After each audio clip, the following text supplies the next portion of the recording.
이번에 강의할 성악십도는 무엇 때문에 이 강의를 하게 되었는가에 관하여 우리는 관심을 갖지 않을 수가 없는 것입니다. 그것은 17세의 어린 나이로 제왕의 자리에 즉위한 선조 대왕을 위하여 퇴계 선생께서는 68세의 노 대신으로서 그리고 큰 유학자로서 어린 제왕에게 당부했다라는 것은 그만큼 퇴계 선생이 평생 지녀온 유학 이념을 바로 조선 통치 이념에 접목하려고 했다라는 결론으로부터 시작하면 성악십도라 하는 것은 성리학이 지향하는 최고의 통치 이념을 바로 어린 제왕에게 전수하려는 데 큰 목적과 의의를 가지고 올린 상소라고 할 수 있는 것입니다. 바로 이러한 임금에게 올린 상서의 일종에서는 어떤 의미를 가지고 우리는 접근해야 할 것인가에 관하여 먼저 말씀드리고, 두 번째는 성악십도라고 하는 10가지 조목이 어떤 구성체제로 그 개념을 설명하고 있는가에 대하여 말씀드리고자 하는 것입니다. 그리고 마지막으로 우리는 이러한 성악십도를 오늘날에 있어서도 어떻게 받아들이며 공부해야 할 것인가에 관하여 간단한 말씀을 드리지 않을 수가 없는 것입니다. 이와 같이 이번 강의에서는 성악십도의 전반적 개념에 대하여 말씀드리고자 하는 것입니다. 그러면 먼저 왜 이처럼 성악십도를 올리게 되었는가라고 하는 그 의미에부터 말씀드리고자 하는 것입니다. 우리는 다 아시는 바와 같이 퇴계 선생께서는 70의 나이로 세상을 뜨시는 것입니다. 이 성악십도를 올렸던 시점은 퇴계 선생의 68세인 것입니다. 바로 물론 죽음을 예견하지는 않으셨겠지만 노쇠한 나이에 퇴계 선생께서 마지막으로 염원하신 글이라고도 할 수 있는 것입니다. 어떤 측면에서의 그 염원이라 말할 수 있는가? 맹자가 말했듯이 유의학지는 어려서 공부를 하는 것은 장이욕행지라고 하는 것입니다. 어려서 열심히 공부하는 것은 장성하여 그 도를 행하려는 데 목적을 두고 우리는 공부를 하는 것입니다. 자, 이러한 측면에서 본다면 퇴계 선생이 그 수많은 유학을 닦아왔던 것은 그저 음풍농월의 거리로 공부를 하셨던 것이 아닌 것입니다. 특히나 조선조를 대변하는 대유학자로서 퇴계 선생의 철학체계 속에서는 바로 성리학에 의한 최고의 통치를 꿈꾸며 조선조의 왕업이 부흥되기를 원했던 것입니다. 바로 이러한 마지막 꿈을 실어서 올렸던 글을 대표로 말씀드린다면 바로 이 성악십도라고 말할 수 있는 것입니다. 그렇다면 이 성악십도가 퇴계 선생의 정치 이념을 반영하고 있는 그 의의가 무엇인가에 대하여 다시 한번 생각하지 않을 수 없는 것입니다. 먼저 성학이라고 하는 입장에서부터 출발하고자 하는 것입니다. 성학이라 하는 것은 무엇이냐? 성인을 지향하는 학문이라 말할 수 있는 것입니다. 퇴계 선생께서는 유학을 지향하셨고 유학 속에서도 주자 성리학을 지향하신 것입니다. 바로 이런 퇴계 선생의 주자 성리학이라 하는 것은 고려 말엽으로부터 우리나라에 전승되어 온 통치 이념이라 할 수 있는 것입니다. 온 나라를 통하여 안혜연 선생께서 주자학을 받아들이면서 바로 김종직 전필제 선생을 통하여 성리학은 부각되기 시작하였고, 그러한 성리학을 밝히기에 앞서서도 권근 양촌 선생께서는 성악십 입학도설이라고 하는 도서를 통하여 주자 성리학을 학술적인 체계로 바로 학습의 교본을 삼은 바 있었던 것입니다. 이와 같이 권근 양촌 선생의 입학 도설이 있었고 전필재 선생이 등용되고 그 다음에는 주자의 성리학을 통치 이념으로 하여 왕도 정치를 구현한 정암 조광조 선생이 계셨던 것입니다. 그리고 그 왕도 정치의 좌절을 이어서 그 뒤에도 유수한 유학자가 끊임없이 전성되어 왔던 것입니다. 그리고 퇴계 선생에 이르러서 노년에 바로 이 성학십도를 올렸다라고 하는 것은 어떤 의미를 가지느냐가 중요한 것입니다. 바로 퇴계 선생의 성학십도는 어디에서 출발하고 있는가 하면 왜 이런 학문을 전해왔느냐라는 것이 되는 것입니다. 바로 맹자의 말미에서 이천 선생께서 말씀하셨듯이 성인지학이 부전이면 바로 이러한 성인의 학문이 전수되지 못하면 다음으로 어떤 좋지 못한 일이 일어나느냐. 학문이 밝혀지지 않으면 가야 할 길이 밝혀지지 못하는 것입니다. 그래서 학불전이면 학문이 전수되지 않으면 도불명이라고 하는 것입니다. 도가 밝혀지지 않는 거라고. 바로 여기에서 학문과 도의 관계는 무엇이냐. 바로 주자성리학, 즉 유학이 담고 있는 이 철학체계는 어떤 의미를 갖는가가 길도자에 있는 것입니다. 맹자의 말을 다시 빌려 말씀드리면, 자, 도라는 것은 어떤 의미인가 하면 이루처럼 밝은 눈을 가지고 공수자처럼 뛰어난 기술이 있다 할지라도 불이 규구면, 규구라는 잣대가 없으면 그 어떤 기구도 눈대중으로 만들 수는 없는 것입니다.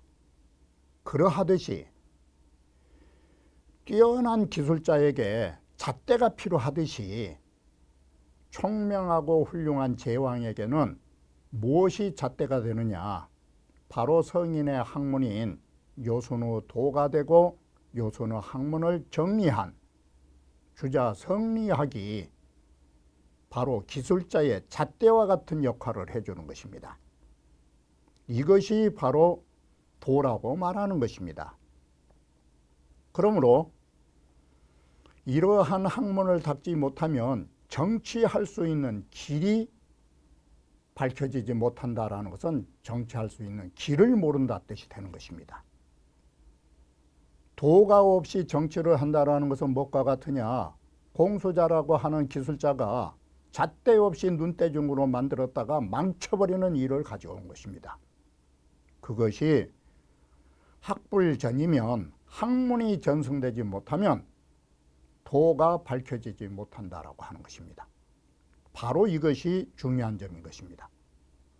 이와 같이 정치의 길이 밝혀져야 좋은 정치가 나오는 것인데 도불명이면 만약에 이러한 요순의 도에 성인의 도가 밝혀져서 정치의 바른 길을 제시해 주지 못한다면 거기에 따라 무엇이 나올 것인가? 무선치라고 하는 것입니다. 훌륭한 정치는 존재할 수가 없다라는 뜻이 되는 것입니다. 이처럼 우리가 성인의 학문을 전승하고 밝혀야 하는 의미는 모든 국민을 위하여 태평성대를 구가하기 위한 제왕으로서의 통치 이념인 것입니다. 좋은 정치가 없다면 좋은 임금이 될 수 없다라는 것입니다.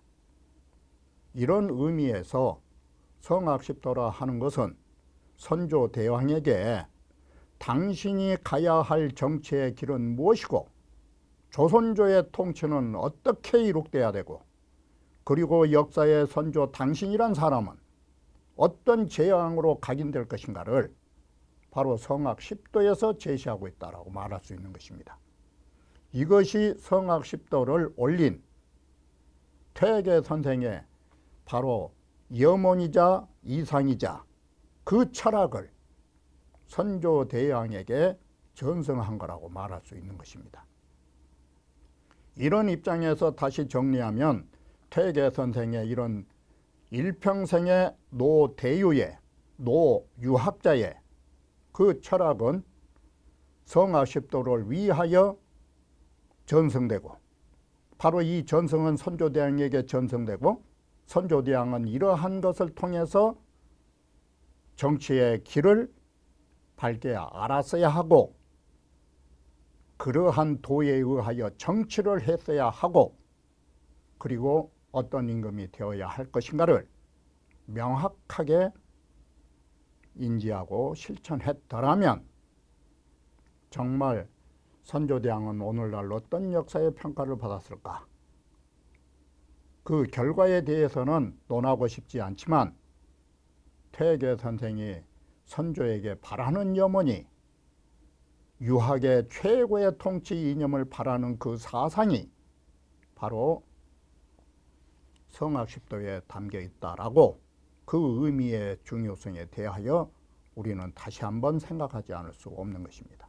바로 이러한 점에서 성악십도에 대한 강의를 결정하지 않을 수 없다라고 말씀드릴 수 있는 것입니다. 그러면 두 번째로 성악십도의 구성이 이러한 염원과 어떤 관계를 가지고 있는가를 바로 성악십도의 십도를 보면서 다시 말씀드리기로 하겠습니다. 자, 성악십도라 하는 것은 보시는 바와 같이 선조가 즉위한 1년에 17세의 나이로 즉위한 그에게 68세라고 하는 이와 같이 퇴계 선생의 말년작품이라 할 수 있는 것입니다. 그러면 이 십도에는 어떤 의미를 갖게 되느냐? 자, 앞에서 말씀드린 바와 같이 제1의 태극도라고 하는 것은 도학의 연원이라고 말하는 것입니다. 모든 것은 여기에서부터 출발하고 있다라고 하는 것입니다.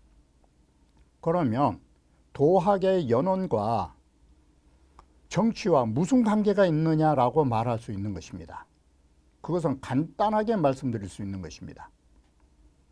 자, 제왕이라 하는 것은 바로 단순히 사람만을 다스린 게 아니라 이 땅의 자연과 모든 우주의 주체자라고 말할 수 있는 것입니다.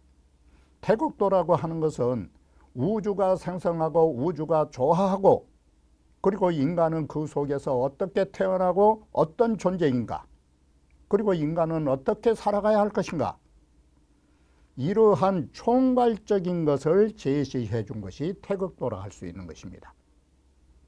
바꿔 말하면 제왕이라고 하는 것은 소위 정치라고 하는 단순한 문제가 아니라 대한민국의 우주와 대한민국의 국토와 대한민국의 국민들을 총체적으로 다스려야 되는 것입니다. 바로 그러한 가장 본질적인 문제들을 태극도설에서 다루고 있는 것입니다.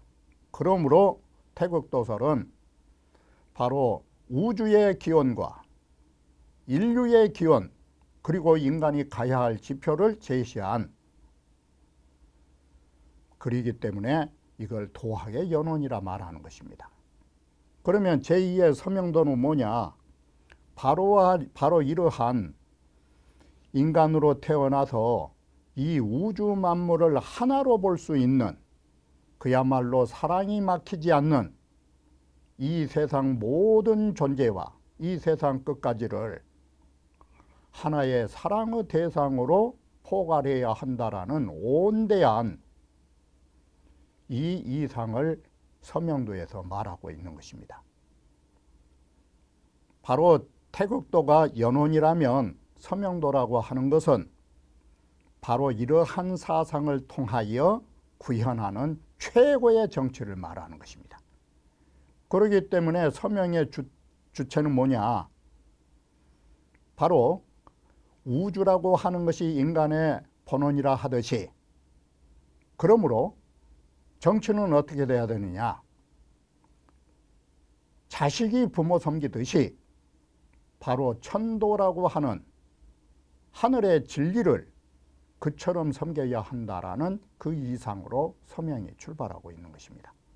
이러한 측면에서 제1의 태극도와 제2의 서명도는 성학십도에 있어서 가장 핵심 바로 요령이라고 표현할 수 있는 것입니다.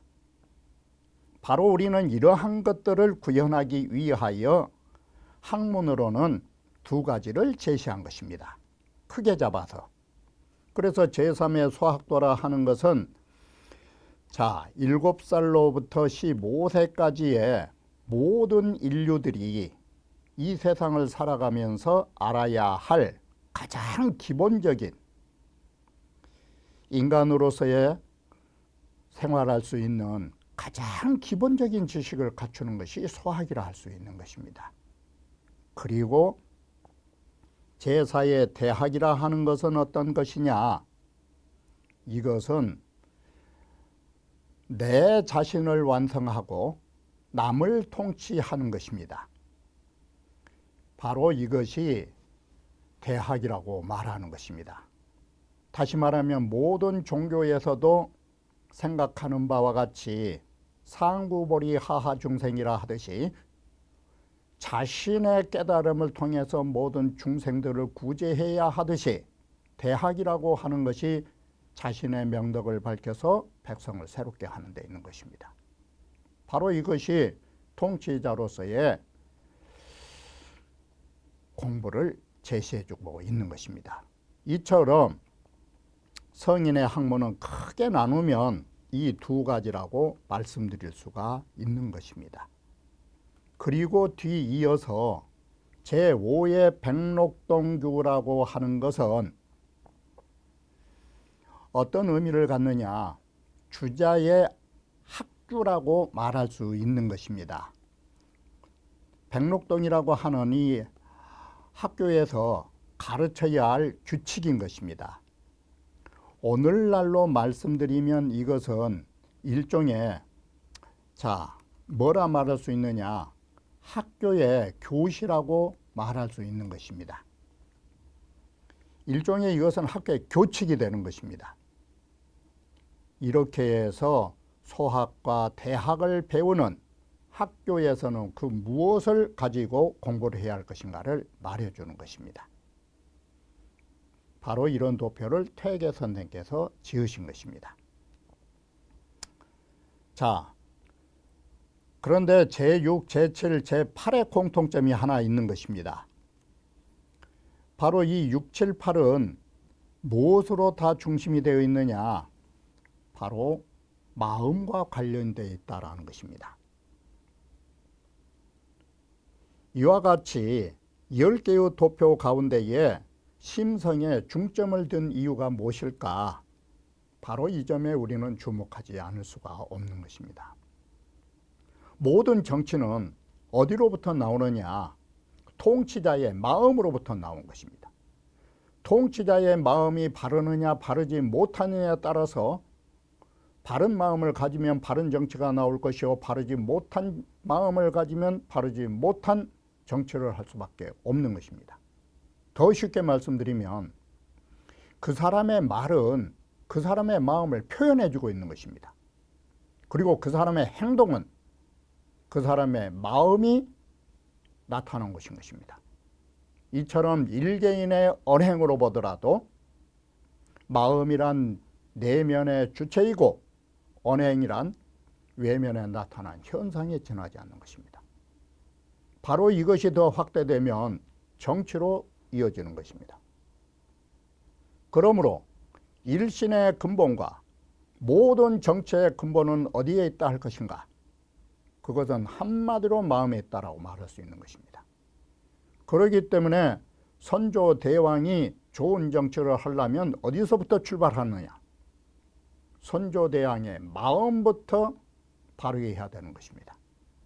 다시 말하면 우리 몸이 집이라면 마음은 집주인과 같은 것입니다. 대한민국의 주인이 선조라면 바로 대한민국의 가장 주인 역할을 하는 것은 선조고 선조의 주인은 그 무엇인가? 선조의 마음이라 할 수 있는 것입니다. 이런 측면에서 제왕이 마음이 무엇인가를 깨닫고 어떤 마음을 가져야 하는가를 제시하는 것이 성인의 학문에 있어서 가장 중요한 것입니다. 그래서 이러한 것은 심학이라고 말한 것입니다. 마음심자 배울학자. 바로 성학의 핵심은 어디 있느냐? 심학에 있는 것입니다. 그 마음을 닦는 데 있는 것입니다. 이런 측면에서 6, 7, 8이라고 하는 도표가 설정된 것입니다. 마음의 구조는 어떻게 생겼느냐라고 하는 것이 심통성정도인 것입니다. 바로 마음이란 성정을 모두 겸하고 있다라고 하는 것이고, 우리의 마음속에는 어떤 진리가 잠자고 있느냐? 바로 인이라고 하는 것입니다. 바로 여기에 인이라고 하는 것은 어떤 측면에서 논하고 있느냐? 인의 근본은 무엇인가? 그리고 인이라고 하는 것이 이 마음 속에 있을 때 어떤 존재로 있는가? 그리고 이 인을 어떻게 행동할 것인가? 이러한 3단계로 구성되어 있는 것이 인설도라고 말할 수 있는 것입니다. 그리고 심학도라고 하는 것은 경전에 나타난 수많은 마음심자에 관련된 마음에 대한 개념을 정리한 부분이라 할 수 있는 것입니다. 이처럼 제6, 7, 8이라고 하는 것은 성학의 근본이 되는 심학에다 중점을 둔 것입니다. 이러한 것이 마음이라고 하는 것입니다. 이러한 마음을 아셔야 바로 사람이 될 수 있다는 걸로 쉽게 표현할 수 있는 것입니다. 그러면 이러한 마음을 닦으려면 우리는 어떤 수행이 필요하느냐가 제9, 제10이라고 말하는 것입니다. 자, 경이라고 하는 것은 무엇을 말하는가 하면 이건 주일무적이라고 말하는 것입니다. 하나로 내 마음이 주제가 된다라는 것은 이 말을 현대적으로 바꾸면 이건 집중력인 것입니다. 우리의 정신은 어느 하나에 집중돼야 되는 것입니다. 바로 공경이라고 하는 거 조심조심하면서 거기에 집중을 하는 것입니다. 바로 이 경계잠이라고 하는 것은 우리는 마음을 닦기 위하여 경계잠은 왜 필요하느냐? 마음을 흐트러지지 말고 산만한 마음을 가지지 말고 언제나 잠겨 있는 마음으로, 자, 이 성성한 잠겨 있는 마음에다가 두 번째는 뭐가 필요하느냐? 언제나 혼란하지 않는 적적한 마음. 이것은 집중에 의하여 이루어진 것입니다. 이런 성성적적의 집중력은 어느 곳에서나 가져야 하는 것입니다. 바로 이것이 무처라고 하는 것입니다. 다시 말하면 어느 일정한 곳이 없이 모든 곳에서 우리의 마음은 놓아서는 안 된다라고 하는 것을 보여준 것이 경계잠인 것입니다. 수쿵야매자는 뭐냐? 이런 마음이라 하는 것은 어느 때이고 12시, 하루 24시간을 어느 하루도 어느 한 시간도 게을리해서는 안 된다라고 하는 것으로 경계잠과 수쿵야매잠은 무시무처라고 말하는 것입니다. 어느 일정한 때가 없이 언제나 마음을 잡아야 하고 어느 곳에서나 우리 마음을 다잡아서 수행해야 한다라는 측면에서 마지막으로 공부 방법을 제시하고 있다 할 것입니다. 그러면 마지막으로 우리가 이러한 성학 10도를 마주하면서 오늘날에 그야말로 500년 전의 퇴계 선생의 말이 오늘날에 어떤 의미로 받아들여야 할 것인가는 후학들의 몫이라 할 수 있는 것입니다. 앞서 말씀드린 바와 같이 통치자라고 하는 것이 쉽게 시쳇말로 말하면 머리에 든 게 없고 배운 게 없으면 어떤 정치를 할 것인가? 머리에 든 게 없으면 맹탕 정치를 할 것이고 아는 게 없으면 무식한 정치를 할 수밖에 없는 것입니다. 이러한 측면에서도 바로 통치자라고 하는 것이 어떤 학문을 해야 하고 이 학문을 통해서 어떤 길을 가야 하고 그리고 어떤 정치를 해야 하고 어떤 인간이 되어야 할 것인가, 바로 이러한 명확한 4단계를 구분지어 말해주고 있는 것이 성학십도라 할 수 있는 것입니다. 그것이 바로 배울학자와 길도자와 길도자가 넘어가면 정치라는 치자와 그 다음에는 어떤 임금이냐가 나오는 것입니다. 바로 성학십도에서는 이러한 명확한 통치 이념을 제시해주고 있는 것입니다. 그렇다면 정작 통치자가 되어야 할 사람도 성학십도를 명쾌하게 이해할 뿐만 아니라 그를 보필하는 자 역시도 이러한 통치 개념과 어떤 것이 학문이고 어떤 것이 도이고 어떤 정치로 가야 할 것인가를 보필자 역시도 몰라서는 안 되는 것입니다. 이런 측면에서 본다면 우리가 500년 전에 선조대왕 당시의 사람도 그렇고 500년 이후에 현대인 역시도 마찬가지라고 할 수 있는 것입니다. 물론 현대인들은 이렇게 제시할 것입니다.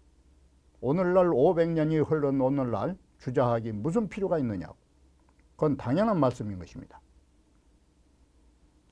물론 주자학이 오늘날 전반적으로 필요하지는 않겠지만 어느 시대가 되든 이 우주와 이 우주 속에 살고 있는 인간은 변함이 없는 것입니다. 바로 통치자라 하는 것은 이 우주의 자연현상을 어떻게 볼 것인가, 그리고 인간의 본질이 무엇인가를 파악해야 된다는 것은 주자학이든 무슨 학문이든 그건 반드시 닦아가야 할 학문이라는 것은 개론할 여지가 없는 것입니다. 그러한 이념과 통치의 철학 속에서 바로 정치에 가야 할 길이 제시되고 그런 제시된 정치를 통해서 어떤 대통령과 어떤 보필자가 나오게 되는 것입니다. 그런 측면에서 본다면 주자학이라고 하는 것을 고집할 것은 없으나 바로 주자학이 제시하고 있는 통치자의 덕목은 오늘날뿐만 아니라 후세에도 여전히 변함없을 것입니다. 이러한 측면에서 성학십도라 하는 것은 주자학을 받아들이든 아니면 변형을 하든 수정을 하든 그것은 시대에 따라서 가감할 수는 있으나 그 핵심 구조만큼은 오늘날도 변함이 없고 앞으로도 변함이 없는 그처럼 존귀한 학문을 퇴계 선생이 밝혀줬다라고 하는 데 있어서는 더 이상의 군더더기를 필요로 하지 않을 것입니다. 여기까지로 성학십도의 바로 의의와 그 개념의 십도와 후학이 바라보는 그 입장이 무엇인가를 간단하게 말씀드렸던 것입니다. 그러면 다음 강의에서는 본격적으로 태극도설부터 원문을 말씀드리기로 하겠습니다.